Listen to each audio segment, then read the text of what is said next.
When we think about Augustus, we often encounter the image of a ruler who brought peace to Rome after decades of civil war.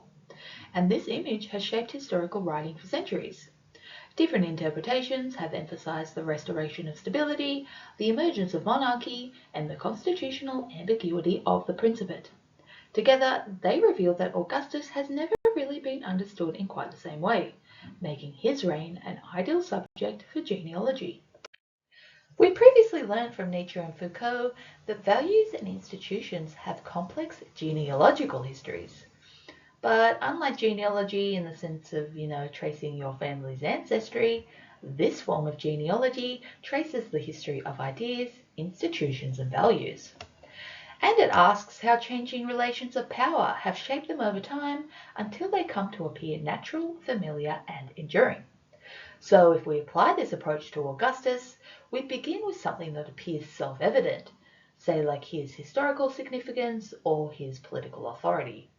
And then we follow the historical processes through which they emerged. Seen through that lens, Augustus becomes a case study in the historical reorganization of political authority. After decades of conflict in the late 1st century BCE, Augustus rose to power, promising stability while gradually consolidating his authority. As emperor, he restored temples, revived religious cults, and retained republican institutions like the Senate, consulship, and assemblies. Familiar offices, rituals, and political language continued to structure public life as authority increasingly gathered around the office of the Principate. And the genealogy draws our attention to this process.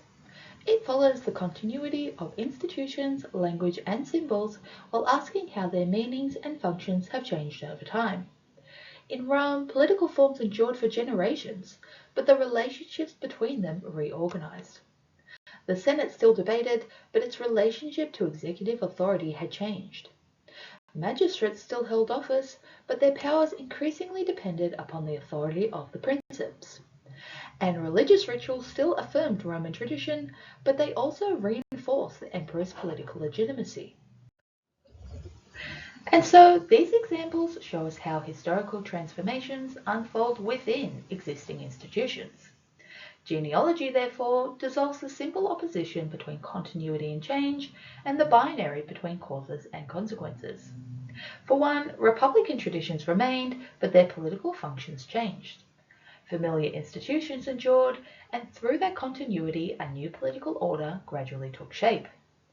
And so the achievements of Augustus also emerged through this gradual reorganization, meaning he no longer appears as the sole architect of Rome's transformation, and more as a figure who consolidated longer historical processes into a new political order.